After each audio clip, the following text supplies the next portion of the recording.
And the government is supporting acceleration of value addition to tea, to brand Kenyan tea and enhance income from the cash crop. Agriculture Cabinet Secretary Mutahi Kagwe says the support to factories is aimed at improving tea quality, increasing processing capacity and enhancing competitiveness of Kenyan tea in the global markets. Take a look.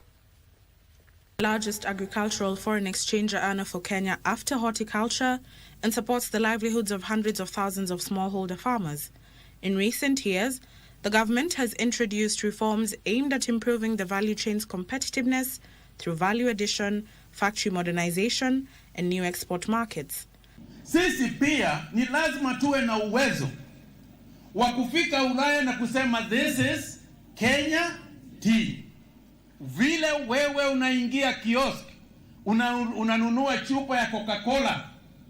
Tunataka mtu akiingia supermarket Ulaya, anaingia ananunua majani ya wapi? Ya Kenya. Kagwe says enhancing value addition will empower tea factories to improve efficiency, production of higher value teas, returns for farmers, and competitiveness of Kenyan tea in international markets. Ni lazima tupange chai yetu ionekane TV, ionekane kwa bus, ionekane kwa radio huko Ulaya. Ndio tea yetu, chai yetu iwe ikipanda na ikipatiwa bei ya juu.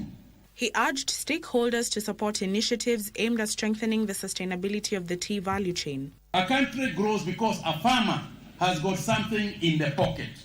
And the something in the farmer's pocket feeds into the rest of the industry. The country grows because a farmer has got a product which he takes for value adding. And when they add value adding, you get jobs. And when you get jobs, our country becomes more stable. Ndotamo Kami for Lunchtime News.